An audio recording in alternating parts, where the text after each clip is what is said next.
네, 십자가의 도를 아십니까? 오늘 5번째 시간인데 어제가 광복 70년 되는 참 뜻깊은 날들이었습니다. 일제 식민지로부터 우리나라가 광복된 지 70년, 참 의미가 있죠. 여러분, 우리가 항상 아까 우리 이강복 장로님 기도하시면서 나라 민족을 위해서 기도하실 때 저는 뒤에서 가슴이 뭉클했어요. 정말 우리가 여러분, 나라가 있어야지 교회도 있고, 교회가 있어야지 오늘 내가 존재함을 여러분 믿으십니까? 그래서 여러분이 날 기도하실 때마다 나라의 위정자들과 그리고 나라와 민족을 위해서 기도하시는 것은 너무너무 중요합니다. 저희 교회가 지난번에 구국기도회를, 나라와 민족을 위한 구국기도회를 했는데, 저는 이런 구국기도회를 1년에 한 2차례씩 정도씩 해야 되겠다라고 그렇게 제가 지난번에 마음에 생각을 했습니다. 여러분, 왜냐하면 우리가 나라가 건강하고 나라가 발전돼야지 교회도 또 우리 삶도 아름답게 더불어 발전되는 것이고, 우리가 마음껏 자유를 누리면서 신앙생활 할 수 있음을 믿으시길 바랍니다. 근데 제가 얼마 전에 저한테 배달된 책 하나를 보면서 제가 참 가슴이 아팠습니다. 어제도 대통령님께서 이렇게 광복절 축사를 하시면서 이제 우리가 절반의 독립이고 남북이 통일돼야지 온전한 독립이 이루어진다는 말씀에 저도 그렇게 공감을 합니다. 그런데 얼마 전에 저한테 배달된 책을 보니까 대한민국 국민들 90%가 통일을 원하고 있습니다. 통일돼야 된다. 그리고 한 60% 정도는 통일이 될 것이다라고 믿고 있는데, 그럼 어떤 모습으로 통일되기를 원하는가라는 질문 앞에 약 한 40% 정도가 어떤 체제든 괜찮다, 어떻게 통일되더라도 통일만 되면 된다는 여러분 응답자가 40%였습니다.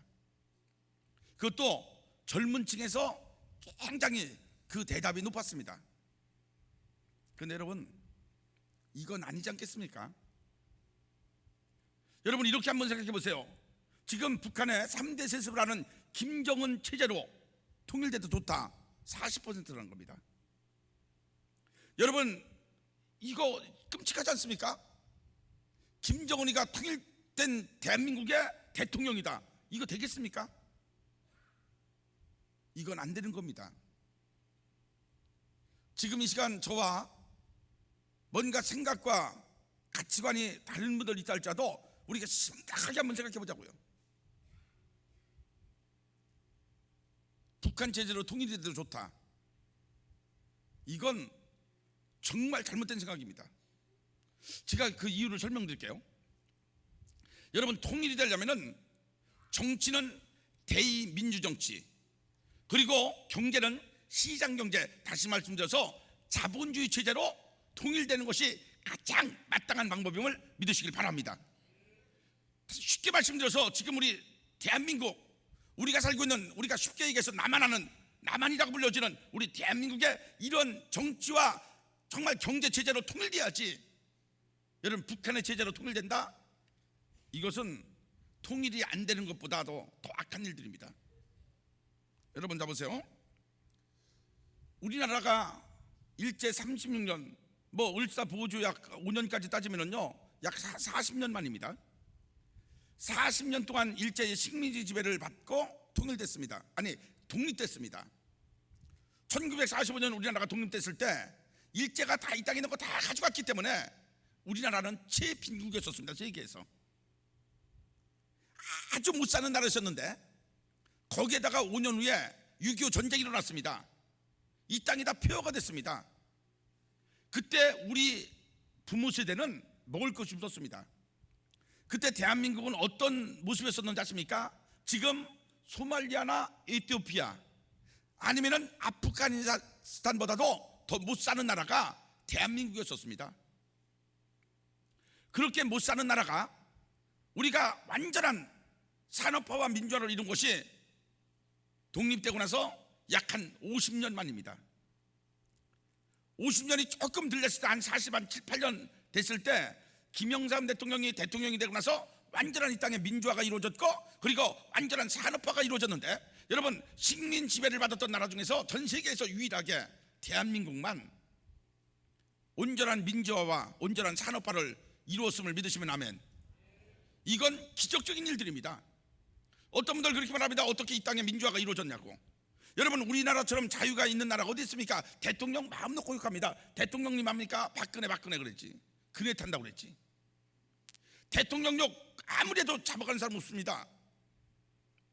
북한은 김정은 앞에서 그 할아버지 같은 사람이 잠깐 졸었다고 해서 고사포로 싹 죽였답니다. 그런데 우리는 대통령 욕해도 누가 잡아가지도 않죠. 아무리 체제를 비판한다 할지라도 누가 제재하는 사람도 없죠. 마음 놓고 말하고 싶은 대로 마음 놓고 말하죠. 행동하고 싶은 대로 마음 놓고 행동하죠. 이제는 간통법도 폐지됐으니까 성적인 자유도 마음 놓고 누리는 나라가 어느 나라입니까? 바로 대한민국 아닙니까? 그런데 여러분, 이것이 우리가 살고 있는 남한, 이 대한민국의 문제지 북한도 그렇습니까? 북한은 그렇지 않습니다. 지금 대한민국, 우리가 살고 있는 남한은 식민지 국가 중에서는 유일하게 민주화와 산업화를 이루었지만은 북한은 지금 어떤 나라입니까? 3대 세습을 했습니다. 그 할아버지 김일성이 북한의 왕노릇했고, 그 아버지 김정일이가 왕노릇했고, 이제는요 불과 30살짜리가 북한에 지금 왕노릇하고 있습니다. 3대 세습을 한 나라입니다. 여러분, 그 나라에 인권이 있습니까? 지금 전 세계에서 정치범 수용수가 조그만 땅덩어리에 20개씩 있는 나라가 어디 있습니까? 이슈 믿는다고 정치범 수용소로 가죠. 말 잘못해서 정치범 수용소로 가죠. 나만 드라마 봤다고 해서 사형당하죠. 이것이 지금 북한의 체제입니다. 오죽했으면 그 땅을 살지 못해서요 사람들이 막 나무로 탈북을 하겠습니까? 그리고 경제는 어떻습니까? 먹고 살 길이 없는 나라가 그 나라입니다. 여러분, 한 남편의 아내입니다. 아이들의 엄마입니다. 한 여자가 가족들이 굶어 죽는 것을 정말 볼 수가 없어서 북한에 중국의 양식구하러 갔다가 인신매매범들에게 팔려서 저 중국 어디도 알지 못하는 오지 시골로 가서 강제로 결혼하고 나서 거기서 중국 사람의 아이를 낳았습니다. 이제 자기 남편에게 아이들에게 돌아가고 싶어도 돌아가지 못하는 북한 여성이 중국에 흩어져 있는데 몇만, 비공식적으로 4만 명이 넘는답니다. 여러분, 이게 사람이 살 수 있는 땅입니까? 이게 도대체 지옥이지 여러분, 지상낙원입니까? 그런데 그 체제로 통일이 돼도 좋다. 어떻게 이런 말씀들이 나옵니까? 아무리 처지 없어도. 근데 여러분, 이 차이가 여러분 무엇 때문이라고 생각하십니까? 지금 우리가 살고 있는 남한, 이 대한민국과 이 좁은 땅덩어리에서 휴전선을 기준으로 저 북한, 이 생활의 차이, 삶의 질의 차이, 자유의 차이가 여러분 어디서 찾아왔다고 생각하십니까? 우리 땅덩어리가 얼마나 좁습니까? 비가 와도 같이 오고 눈이 와도 같이 오는 땅덩어리입니다. 그런데 이 조그만 땅덩어리에서 어떻게 남과 북이 이렇게 하늘과 땅의 차이를 가지고 있을 수 있습니까? 여러분, 이것은요 다른 것으로 설명할 수가 없습니다. 물론 체제 경쟁에서 우리가 이겼죠. 자본주의 체제가 공산주의, 사회주의 체제보다 훨씬 우월하다는 것은 소련, 지금의 러시아가 무너지면서 볼셰비키 혁명 70년 만에 소련이 무너지면서 자본주의 체제가 훨씬 우월하다는 것을 여러분 체제 경쟁에서 이김으로 말미암아 증명했지 않습니까? 그래서 북한 체제보다 우리가 우월한 체제다. 여러분, 체제 경쟁에서 이겼기 때문만은 아닙니다. 여러분, 그럼 중국은 체제 경쟁에서 우리가 이겼음에도 불구하고 중국이 잘 사는 이유를 여러분 우리는 생각해 봐야 되지 않겠습니까? 저는 목사니까 이것을 영적으로 해석하고 싶습니다. 여러분, 해방될 때 대한민국의 기독교 인구가 어떤 사람들은 8만 명, 어떤 사람들은 20만 명 이렇게 말합니다. 대한민국의 기독교 인구가 8만 명, 20만 명 이렇게 말할 때 약 한 10만 명 정도 됐다고 생각합시다. 그때 대한민국의 기독교 인구가 10만 명일 때 평양의 기독교 인구가 여러분 얼마인지 아십니까? 3만 명이었습니다. 3만 명. 그래서 평양을 동방의 예루살렘이라고 부르는 만큼 평양은요 기독교 운동이 굉장히 활성화됐고, 평양 시민 아니 전 대한민국 기독교 인구의 30% 이상이 평양에 몰려 있었습니다. 곳곳마다 교회가 세워졌고 십자가가 높이 쏟았던 그 평양, 근데 김일성이가 정권을 잡으면서 제일 먼저 한 것이 뭔지 아십니까? 교회에 문을 닫았습니다. 높이 솟아있는 십자가를 다 때려 부셨습니다. 그리고 목사님들을 잡아다 감옥에 가뒀습니다. 그의 이삼촌, 그의 엄마 강반석, 그 권사의 남동생이었던 강양옥 목사가 가르누다가 되어서 기독교 목사님들을 다 탄압하기 시작했습니다. 그래서 북한의 목사님들이 북한에서 신앙생활이 자유롭지 않으니까 목회를 할 수 없으니까 그분들이 휴전선을 넘어 남한으로 넘어왔고, 6.25 전쟁 1.4.5 때 그분들이 대거 남한으로 넘어와서 교회를 지었는데 영락교회 한경재 목사님, 충현교회 김창인 목사님, 이런 분들이 대부분이 다 북한 출신의 대표적인 목사님들이십니다. 그 땅은 교회를 문을 닫았습니다. 십자가를 깨뜨려버렸습니다. 하나님의 종들을 죽였습니다. 그런데 대한민국은 그렇지 않습니다. 복음의 불길이 활활 타올라서 대한민국은 골목마다 동네마다 교회가 세워졌고, 이 좁은 땅에 6만 개 교회가 세워져서 하나님 앞에 오늘 시간도 하나님 앞에 예배하고, 새벽마다 하나님 앞에 1000만 성도가 기도하고 있고, 금요 철야 기도에 그 늦은 밤에도 하나님 앞에 기도함으로 말미암아 하나님께서 이 땅을 축복하셨기 때문임을 믿으시기 바랍니다. 할렐루야. 이 땅에 대한민국 밤하늘을 십자가가 수놓은 그때서부터 하나님이 이 땅을 축복하기 시작하셨고, 그리고 이 땅에 복을 주셨고, 이 땅이 정말 부와 자유를 마음껏 누리는 세계 최빈국에서 세계 10대 경제대국으로 발전하며 온전한 자유를 이뤘던 민주국가로서 하나님이 이 땅을 축복하셨음을 믿으시면 아멘. 그런데 여러분, 북한 체제로 통일해도 좋습니까? 이런 반역적인 생각들이 어떻게 나옵니까? 그 땅에서 우리가 신앙생활 마음 놓고 할 수 있습니까? 그 땅에서 우리가 마음 놓고 말하면서 살 수 있습니까? 여러분, 통일이 되더라도 복음 안에 통일이 이루어져야 되고, 나만의 모든 체제로서 통일이 이루어져야 됨을 믿으시길 바랍니다. 여러분, 이 땅은 십자가가 있기 때문에, 십자가가 대한민국 밤하늘을 빨갛게 하얗게 수놓고 있기 때문에 십자가가 서 있는 한 이 땅은 절대로 무너지지 않습니다. 그리고 이 땅은 점점점 갈수록 잘 되는 은혜가 임할 줄로 믿으시길 바랍니다. 여러분, 잡으세요. 십자가가 국기에 그려진 나라는 약 한 10개 나라 정도가 됩니다. 그 나라들은 대부분 다 선진국입니다. 영국이 그렇죠, 스위스가 그렇죠, 스웨덴, 노르웨이, 벨기에가 그렇죠. 여러분, 호주, 뉴질랜드가 다 선진국입니다. 그것은 하나님께서 십자가가 높이 달린 나라마다 하나님의 축복하시다는 증거가 세계 역사 가운데 나타났고, 우리가 살고 있는 이 대한민국 이 땅에서 우리가 지금 그 역사를, 그 기적을 체험하고 있음을 믿으시면 아멘. 여러분, 그래서 저주와 형벌의 상징이었던 십자가가 오늘날 축복의 십자가가 되었기 때문에 오늘 마땅히 성도는 십자가를 바라보고, 십자가를 짊어지고, 십자가를 참으며 십자가를 따라가야 될 줄로 믿으시길 바랍니다. 그래서 오늘 저는 첫 번째 바라보는 십자가에 대해서 여러분에게 말씀을 전하려고 합니다. 자, 우리 첫 번째입니다. 같이 크게 하십니다. 바라보는 십자가. 네, 다시 한번 하십니다. 바라보는 십자가. 여러분,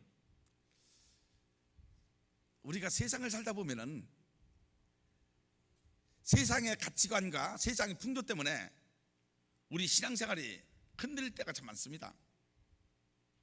우리가 여러분 신앙생활 한다는 것은, 우리가 신앙생활, 우리의 삶은요, 교회 안에서 생활은 일주일에 불과 몇 시간 되지 않습니다. 어떤 분들은 주일날 딱 이 1시간, 이것이 교회 안의 생활의 전체입니다. 그리고 신앙생활 열심히 하시는 분들은 새벽 예배도 있으니까 일주일에 약 한 10시간 정도 교회에 와서 생활할 뿐이지 나머지는 다 세상 가운데서 생활합니다. 그러면 그 세상 가운데서 생활할 때의 세상의 풍조와 가치관과 세상의 유혹과 하늘의 상급보다는 땅에 대한 편안함과 땅에 대한 유혹이요, 우리 신앙생활에 얼마나 큰 갈등을 가져오는지 모릅니다. 여러분, 그런 경험 없으십니까? 부끄럽지만 목사인 저도 그런 경험이 많은데요. 세상의 어떠한 가치관 때문에 목회의 기준이 흔들릴 때도 있고, 부끄럽지만 어느 때는요, 믿음이 갈등을 겪을 때도 있는데요. 목사인 저도 그러니까 여러분들도 반드시 그러시라고 저는 생각을 합니다. 그러면 우리가 언제까지 이렇게 세상의 가치관과 세상의 풍조에 밀려서 신앙생활이 흔들리고 우리가 갈등 느끼면서 그러면서 많은 하나님의 자녀를 하면서 여러분 이 땅의 삶을 살아가야 되겠습니까? 언제까지? 그럼 어떻게 하면 우리가 하나님의 백성답게, 목사답게, 집사답게, 하나님의 자녀답게 이 땅의 삶을 살아갈 수 있습니까? 어떻게 하면 하나님 앞에 합당한 자로서 신앙이 흔들리지 않고 온전하게 믿음을 지키면서 우리가 이 땅의 삶을 살아갈 수 있습니까? 노력 갖고 됩니까? 결심 갖고 됩니까? 아닙니다. 우리는 성경으로 돌아가야 됩니다. 자, 우리 히브리서 12장 2절 말씀을 보시겠습니다. 히브리서 12장 2절입니다. 같이 크게 읽습니다. 믿음의 주요 또 온전하게 하시는 이인 예수를 바라보자. 그는 그 앞에 있는 기쁨을 위하여 십자가를 참으사 부끄러움을 개의치 아니하시더니 하나님 보좌 우편에 앉으셨느니라. 아멘. 여러분, 성경은 이렇게 말씀하십니다. 우리가 세상의 풍조에 밀려서 우리 신앙이 갈등을 겪고 흔들릴 때, 그때는 십자가에 달리신 예수를 바라보라. 그러면은 너희의 믿음이 온전해지리라. 여러분, 이 말씀 믿으십니까? 자, 우리 크게 한번 아멘 합시다. 우리가 세상의 풍조에 밀려서 우리의 신앙생활이 흔들리고 갈등을 겪을 때 십자가에 달린 예수를 바라보면은 우리의 믿음이 온전해지고 온전해질 수 있음을 믿으시면은 아멘. 아멘 그대로 이루어질지어다. 여러분, 여기서 바라보라는 것은 눈으로 보는 것만 말하는 것이 아닙니다. 바라보라는 것은 눈으로 보며 생각한다는 뜻이 있습니다. 그래서 여러분, 제가 바라보라 할 때는 이렇게 말씀입니다. 눈으로 보며 생각한다. 크게 하십니다. 바라보라. 네, 크게 한번 하실까요? 바라보라. 여러분, 우리가 신앙이 흔들릴 때, 죄 가운데 있을 때는요, 십자가 달린 예수를 바라보면 됩니다. 십자가 달린 예수를 바라보면서 예수님이 왜 십자가 지셨을까? 십자가에서 예수님이 왜 죽으셨을까? 우리가 십자가를 바라보면서 한 번만 생각하면은 아, 나의 죄 때문이구나 라는 것을 우리는 깨닫게 됩니다. 그러면은 십자가 달린 예수를 바라보면은 나의 죄 때문에 죽었던 그 주님이 내 마음에, 내 눈에 들어올 때 우리는 죄 가운데서 온전한 하나님의 사람의 삶으로서 우리 삶이 회복될 줄로 믿으시기 바랍니다. 우리가 절망과 어려움 가운데 있을 때도 마찬가지입니다. 그때도 십자가 달리셔서 죽으셨지만 부활하셨던 예수님을 바라보면은 우리가 세상의 어떤 절망과 좌절을 다 이기고 승리하는 능력이 그로부터 주어짐을 믿으시면 아멘. 할렐루야. 저희 교회 저 앞에 십자가를 하신 장로님이 계십니다. 몇 년 전에 소천하셨어요. 간암으로. 간암을 진작 한 20년 전에 앓으셨는데 그 아들이 간 이식을 해줘서 한 15년 정도 더 사시고 소천하신 장로님이 계십니다. 그 장로님이 우리나라 그 십자가 이 네온 불 넣는 이 일들을 평생 하시면서 아마 거의 원조격이십니다. 그분은 모태신앙이에요. 아버님도 장로님, 할아버지도 장로님, 어머님은 권사님, 작은아버지는 목사님, 이런 온전한 기독교 집안에서 자라셨던 분인데 청년 시절에 방황을 하셨습니다. 그리고 타락했습니다. 좋은 직장을 다니셨었는데 너무 그 직장이 좋은 직장이다 보니까 생겨지는 돈이 많고 사람들의 접대 때문에 이렇게 세상에 빠져서 날마다 술 먹고 방탕하고 또 여자를 가까이 하고 이런 삶을 사셨던 분이에요. 그분이 어느 날 술에 가득 취해서 통금 시간 임박했을 때, 그때까지만 해도 이렇게 교회에 십자가가 있는데 이 십자가에 불이 안 들어왔을 때입니다. 십자가는 그냥 있는데 나무 십자가든지 쇠로 만들었든지 불이 이렇게 네온 불빛이 들어오기 전이니까. 근데 하늘에 이렇게 십자가 보이는데 흐릿하게 보이더라는 거예요. 달빛에 이렇게 어르르거리면서. 근데 그 십자가를 바라보면서 지금 내가 뭐 하는 건가 싶었다는 거예요. 저 십자가 달리신 예수님이 나를 바라보면서 지금 어떤 생각을 가지실까? 오늘 지금 내가 이렇게 술 먹고 방탕했던 이 삶을 주님은 기뻐하실까? 너무 가슴이 아파서 그 십자가를 바라보면서 엉엉 우셨다는 거예요. 그분의 간증집 길 위에 십자가라는 책이 있는데, 저희 교회에서 제가 우리 예배당을 이렇게 짓고 나서 그분이 십자가를 했을 때, 제가 교회를 3번 봉산동 사거리 여기 할 때 그분이 다 십자가를 했습니다. 그때 책이 이만큼 있어서 우리 성도님들 그 책 읽으시는 분들 많습니다. 그 책에 나오는 내용입니다. 그 십자가를 바라보면서 엉엉 울었다는 거예요. 십자가 달리셨던 예수님이 자기를 보면서 너무너무 가슴 아플 것을 생각하니까 이렇게 살면 안 되겠다, 내가 믿음 안에 살아야 되겠다, 믿음 안에 온전한 삶을 살아야 되겠다 라고 작정하고 그분이 직장을 그만뒀어요. 날마다 대접받으면서 술 먹어야 되고 뇌물 받아야 되고 본의 아니게 여자를 가까이 되는 직장 때려쳐야 되겠다, 그 좋은 직장을 딱 때려치고 그분이 그때서 하셨던 일들이 뭔가? 교회에 십자가를 세우는 일들. 그래서 그분이 처음에는 앵글로 십자가를 세워서 그 위에다가 니온으로 불을 넣는 이 일들을 시작하셨습니다. 그리고 나서 우리나라 한 30m 40m까지 십자가 탑을 세우는 이 일들을요 기술을 발전시키다가 그 조카가 지금은 이제 그 일을 하고 그분은 소천하셨는데, 사랑하는 성도 여러분, 우리가 세상의 풍조에 밀려서 우리 신앙이 흔들릴 때, 그리고 세상의 가치관 때문에 우리의 신앙생활에 갈등이 있을 때, 십자가에 달린 예수를 바라보면은 우리의 신앙생활이 온전해질 수 있음을 믿으시기 바랍니다. 죄가 우리를 유혹할 때도 십자가 달린 예수를 바라보면은, 예수가 나의 죄 때문에 죽었다는 것을 한 번만 생각한다면은 우리가 죄를 이기고 죄의 길에서 하나님이 기뻐하시는 온전한 생명의 길로 우리 삶이 아름답게 인도함을 받을 줄로 믿으시면 아멘. 아멘. 그대로 이루어질지어다. 이제 두 번째입니다. 첫 번째는 바라보는 십자가가 있고, 두 번째는 짊어지는 십자가가 있습니다. 자, 우리 한 목소리 하시겠습니다. 짊어지는 십자가. 다시 한번 하십니다. 짊어지는 십자가. 오늘 마태복음 16장 24절입니다. 우리 같이 한번 읽겠습니다. 이에 예수께서 제자들에게 이르시되 누구든지 나를 따라오려거든 자기를 부인하고 자기 십자가를 지고 나를 따를 것이니라. 아멘. 여러분, 예수님이 이렇게 말씀하십니다.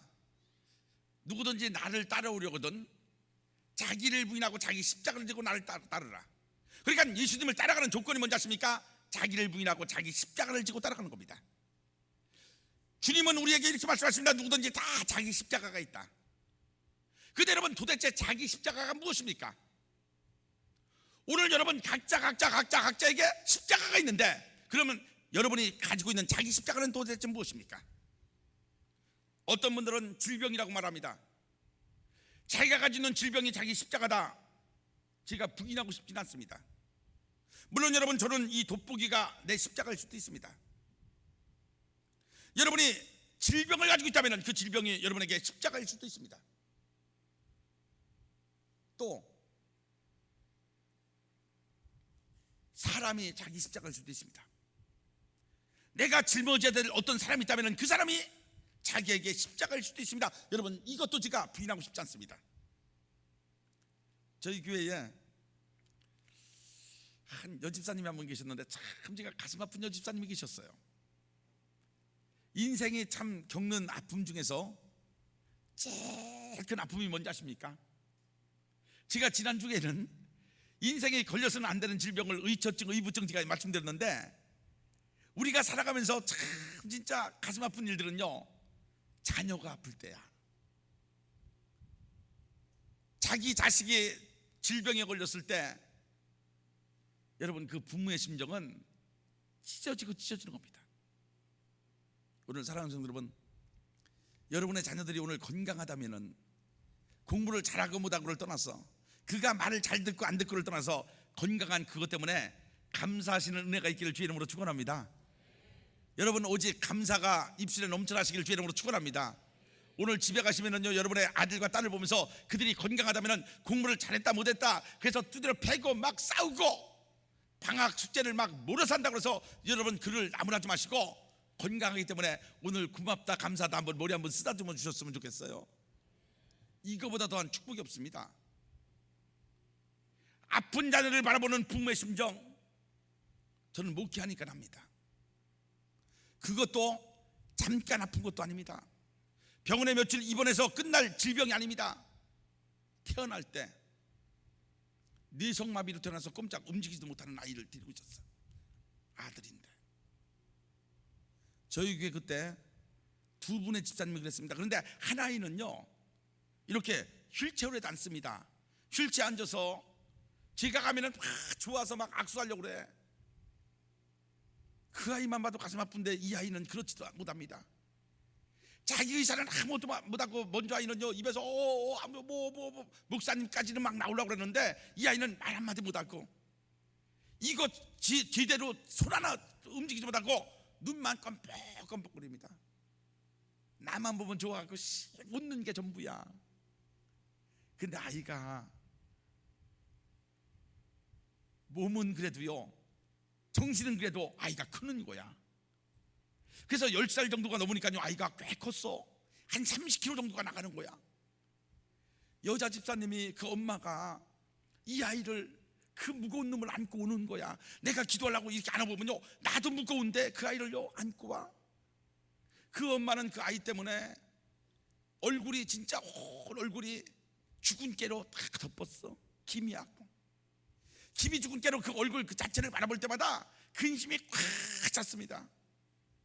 제가 누구 얘기하는지 우리 박영란 전사님이나 이런 전사님들은 지금 다 알아. 제가 수요일 날도 이렇게 교회 낮예배 오면은요 제가 기도해줘요. 그리고 집사님 밥 먹고 가세요. 힘드시죠? 그러면 항상 이럽니다. 목사님 제가 짊어질 십자가인데요 뭐 내가 이 십자가 짊어지지 않으면 누가 하겠어요? 목사님 나는 우리 아이보다 하루만 더 살고 죽었으면 좋겠어요. 내가 먼저 죽으면 이 아이는 어떻게? 나는 이 아이보다 목사님 하루만 더 사는 거 이게 제 기도 제목입니다. 목사님 그렇게 기도해 주세요. 저요 마음 너무 아팠어요. 그때 그 아이를 놓고 기도할 때 예수님 같으면 이 아이를 번떡 일으켰을 건데 나는 능력이 없구나. 제가 무능한 저를요 가슴도 많이 쳤어요. 날마다 제가 짊어질 십자가인데요 여러분 맞습니다. 우리가 짊어져야 될 어떤 사람이 있어요. 사람의 십자가 있습니다. 얼마 전에 그분들이 이사를 가셨는데 서장모님하고 제가 요 앞에 목욕탕을 갔는데 사우나 이렇게 앉았는데 누가 자꾸 날 쳐다보더니 나를 아는 척하는 거예요. 목사님한테 그래서 난 잘 몰랐어. 도대체 목욕탕에서 목사님 만나면 모른 척하기. 끝까지 아는 척해서 누구시지 그랬더니 누구예요? 집사님이네. 그 아이 잘 있어 그랬더니 이러는 거예요. 2달 전에 하늘나라 갔어요. 나 그날 눈물 많이 흘렸습니다. 그 아이가 하늘나라 갔다는데 그 모습이 제가 알잖아. 헤어지고 한 4년 정도 돼갖고 그 아버지를 통해서 하늘나라 갔다는 얘기를 들으니까요 그냥 한 눈물이 진짜 막 쏟아지더라고. 더 가슴 아픈 건 그래서 내가 아무개 집사님 엄마는 괜찮을 것 같더니 너무 가슴 아프죠. 아이가 죽었는데 죽은 날 이 아이를 떠나보낼 수 없다고 그래가지고 그 죽은 아이를 엄마가 하루 저녁 침대에서 껴안고 잤대. 이게 엄마야. 이게 부모입니다. 나 그날 굉장히 가슴이 아팠고요 그 사우나 안에서 막 울었어. 갔다 와갖고도 제가 누구한테 제가 그랬습니다. 그 아이 죽었다네. 마음이 아프다고. 사람의 십자가 있습니다.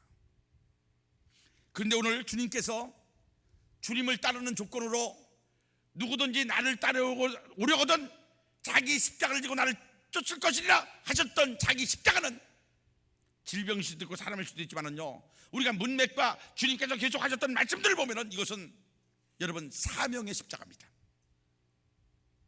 오늘 우리 모두는 다 주님께서 우리에게 주셨던 사명, 그 사명의 십자가가 있음을 믿으시면 아멘. 우리 모두는 다 사명이 있습니다. 그 사명을 저는 오늘 쉽게 직분이라는 단어로 여러분에게 설명을 드리고 싶습니다. 우리 모두는 우리가 짊어져야 될 직분이 있는데 여러분 그 직분을 오늘 지고 있습니까? 그 직분을 감당하면서 주님을 따라가고 있습니까? 오늘 본문이 여러분에게 강력하게 던지는 질문이고 도전입니다.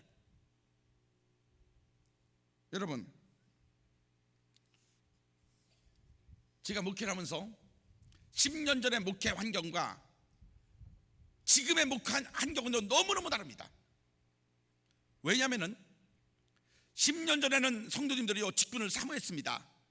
그리고 직분이 주어지면요 감사했습니다. 그래서 여선교회장을 세워도 남선교회장을 세워도 구역장을 세워도 전혀 부담 없었습니다. 그냥 제가 저분은 남선교회장 하시면 좋겠다, 여선교회장 하시면 좋겠다, 교구장 하시면 좋겠다, 그래서 전사님들을 통해서 말씀하시면요 거의 대부분 100%가 아멘하고 순종했습니다.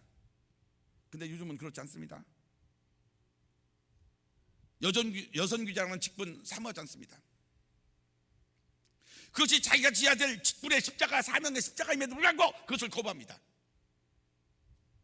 어떤 경우는요 안수집사가 되고 권사가 되는 것까지도 거부하는 분들이 있습니다. 여러분, 우리 교회가 좋은 것이 참 많습니다. 그리고 제가 목회를 진리랄지니 진리가 너희를 자유케 하다, 제가 굉장히 자유하게 목회라는 목사입니다. 제가 모든 것은 다 보수적이라더라요. 보수적인데 일꾼 세우는 부분에 있어서는 제가 아마 제 주변에서는 제가 제일 자유롭고 그리고 제일 제가 편안하게 제가 목회하는 것 같습니다. 왜냐하면 여러분 용서하고 들으세요. 대한민국의 목사님들이 계시면 장로교 목사님들만 제가 말씀드릴게요. 교회에서 장로님 세운다, 목사님들 100분 중에서 97%는 장로님 안 세우려고 합니다. 권사님 세우고 안수자님 세운다, 거의 90% 이상의 목사님들은요 다음에 세우지 라고 미룹니다. 근데 솔직히 말씀해서 저는 다릅니다. 저는 장로교는 장로님이 있어야 되고, 그리고 때가 되면 권사님 돼야 되고, 때가 되면 안수집사가 돼야지 그의 신앙이 성숙되고 하나님 앞에서 그 직분 때문에 하나님이 그 인생을, 저는 은혜를 주신다고 믿는 목사이기 때문에 아멘 하신 분에게는 그 은혜가 임할지어다. 지금 하신 분들은 30년 동안만 임할지어다. 여러분, 저는 그런 목회합니다.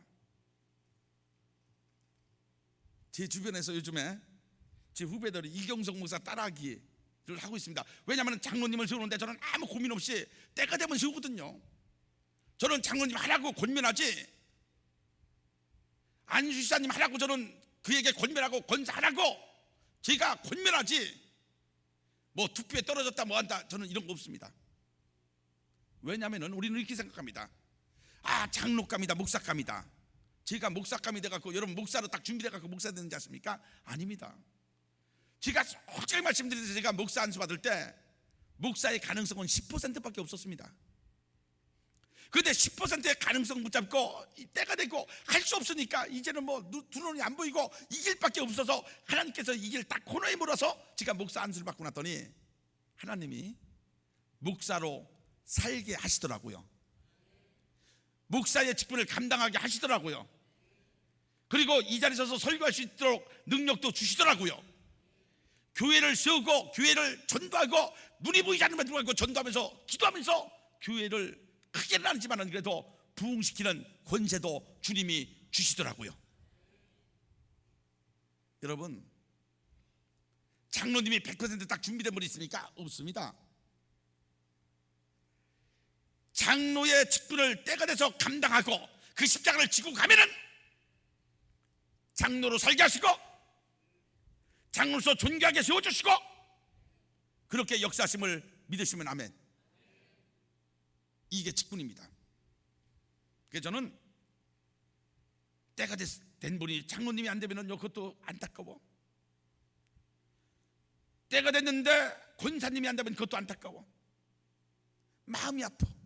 그래서 저는 아마 대한민국에서 제가 유일하다고 생각합니다. 권사님 이번에는 순종해요, 순종해요. 이렇게 직분을 순종하라고 권면하고 그리고 강권하는 목사는 나는 하나밖에 없는 것 같아. 아멘 안 해줄 줄 알았어 내가. 여러분 진짜입니다. 왜냐하면 저는 직분이 복이라고 생각하기 때문입니다. 하나님의 직분을 통해서 그 인생을 축복하시고 역사하신다고 믿기 때문에, 이것을 제가 체험해봤기 때문에 저는 자신 있게 여러분에게 이 말씀을 드릴 수 있습니다. 할렐루야. 그래서 여러분, 우리가 십자가는요, 직분의 십자가는 내가 지기 싫어도 억지로라도 지고 가면은 억지로 된 십자가에도 하나님께서 은혜를 베푸시고 그 인생을 축복하심을 믿으시길 바랍니다. 자, 성경 보시겠습니다. 성경 마가복음 15장 21절 말씀을 보시겠습니다. 자, 우리 한 목소리로 같이 읽겠습니다. 시작. 마침 알렉산더와 루포의 아버지인 구레네 사람 시몬이 시골로부터 와서 지나가는데 그들이 그를 억지로 같이 가게 하여 예수의 십자가를 지우고. 아멘. 여러분 보세요. 예수님이 십자가를 지시고 골고다 언덕을 올라가시는데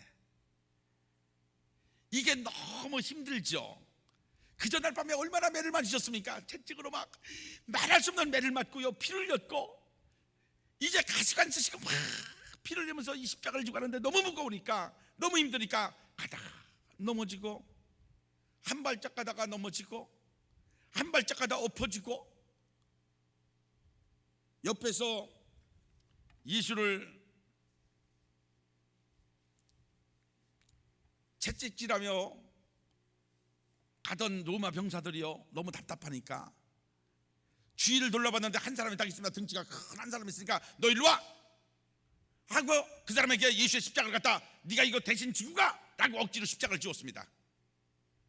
성경은 그 사람의 아들이 두 사람 있는데 하나는 알렉산더, 하나는 루포라고 그랬습니다.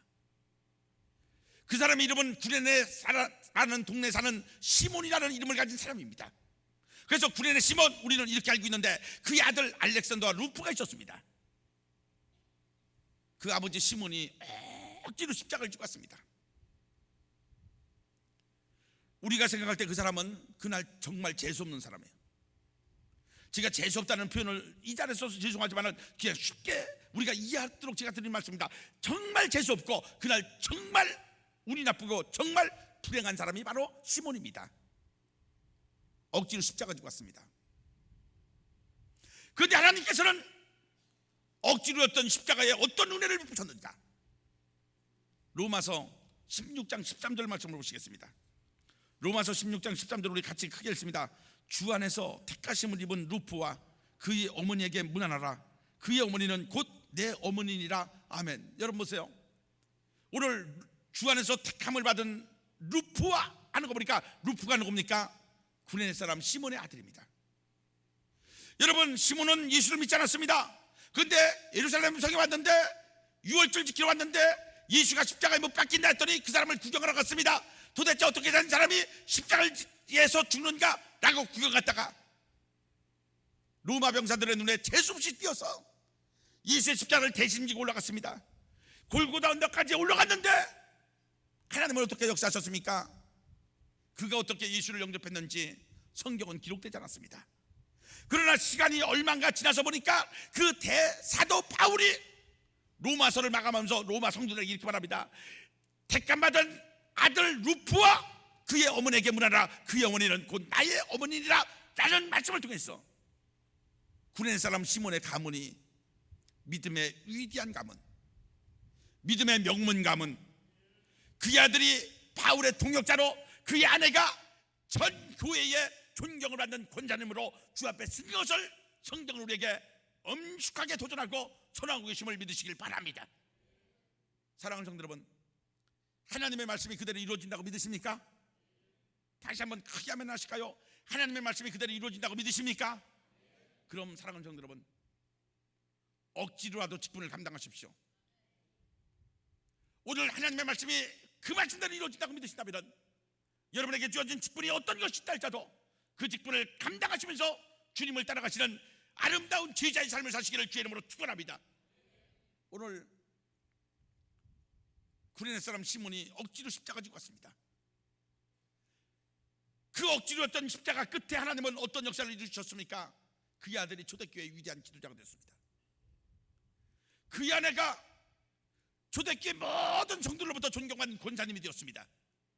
그의 가문이 초대교회 최고의 명문 가문 되었음을 믿으시길 바랍니다. 오늘 여러분이 억지로 지었던 그 십자가, 직분의 십자가가 하나님이 구레네 사람 시몬의 가정처럼 역사하셔서 저는 이렇게 믿습니다. 여러분이 진 십자가 때문에 여러분 자녀들은 복을 받을 겁니다. 여러분이 억지로 감당했던 그 직분 때문에 여러분의 아들과 딸은 루프처럼 하나님의 교회에서 세상 역사 가운데서 세계 모든 민족에 뛰어난 아름다운 이름이 될 줄로 믿으시길 바랍니다. 여러분의 배우자들도 마찬가지요.